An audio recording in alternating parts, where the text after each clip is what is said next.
আসসালামু আলাইকুম। আমি এখন নোয়াখালীর মাইজদিতে অবস্থান করছি।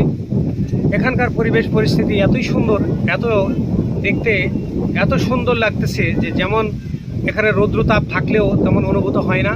এখানে পর্যাপ্ত বাতাস আছে, গাছ আছে, পর্যাপ্ত অক্সিজেন পাওয়া যায়, যেটাকে সত্যিকারী গ্রাম বলা যায়। বাংলার প্রকৃতি রূপ এখানে আসলেই খুঁজে পাওয়া যায়।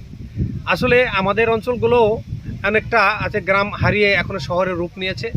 বাংলাদেশে এখনও গ্রাম পড়ে আছে, যেখানে ফসলের মাঠ ভরা ফসল, যেখানে সোনালি ধান খুব সুন্দর লাগছে।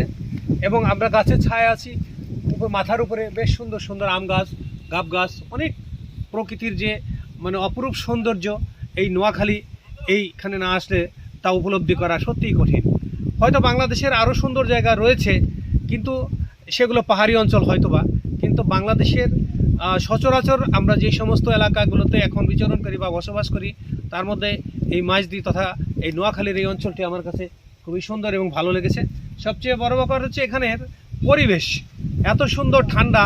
এই তীব্র গরম যেখানে ঢাকায় বসবাসের অযোগ্য প্রায়, সেখানে এই অঞ্চলটি এতই সুন্দর, এতই ঠান্ডা, যা কল্পনায় আসে, চিন্তা করা যায় না।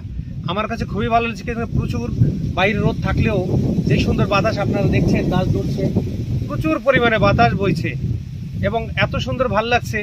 সত্যি আমাদের এই মুহূর্তে, আমি জানি না বাংলাদেশের সব গ্রাম এত সুন্দর কিনা, তবে আমার মনে হয় শহরের যে ইট পাথরের শহর, যে তীব্র তাপদাহ, তার মধ্যে গ্রামে গিয়ে এই গরমে আপনি বেরিয়ে আসতে পারেন, ভালো লাগবে। এখানে এসেছি মূলত আমাদের ঢাকার মিরপুরের আমাদের সম্মানিত আমাদের বন্ধু মানুষ, এবং তিনি মিরপুরের একজন বিশিষ্ট পল্লী চিকিৎসক এবং তার অয়ন্তী মেডিসিনের স্বত্বাধিকারী সঞ্জয় মজুমদারের।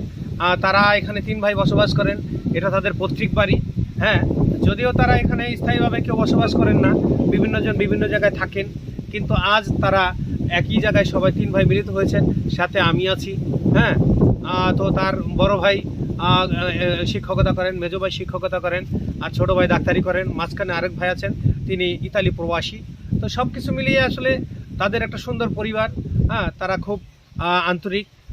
এখানকার যে এটা বোঝা গেল যে বাংলাদেশের যে একটা একটা বৈষম্য আছে, অনেক অঞ্চলে এটা পরিলক্ষিত হয় যে হিন্দু মুসলিমদের একটা বৈষম্য থাকে। কিন্তু আমার কাছে এখানে মনে হয়েছে যে এখানে আমি একজন ভিন্ন ধর্মের লোক এসেও তাদের পরিবারে আমি যেভাবে আতিথেয়তা বা সম্বোধন পেয়েছি, তাতে বোঝা যায় যে এই অঞ্চলে সত্যিকারই অর্থেই এখানে কোনো বৈষম্য নাই। এখানে সবাই মিলিতভাবে বসবাস করে, ভাই ভাইয়ের মতো বসবাস করে, এবং সবাইয়ের দুঃখ কষ্টে সবাই সম আনন্দ এবং সমব্যক্তিত্ব। সবাই বেশ ভালো লাগছে আমার মনে হয় বাংলাদেশের সব অঞ্চলেই এইভাবে সবাই মিলেমিশে থাকলে সত্যিই সোনার বাংলা গড়ে ওঠা, সেই বঙ্গবন্ধুর সোনার বাংলা সত্যিই সোনার বাংলা।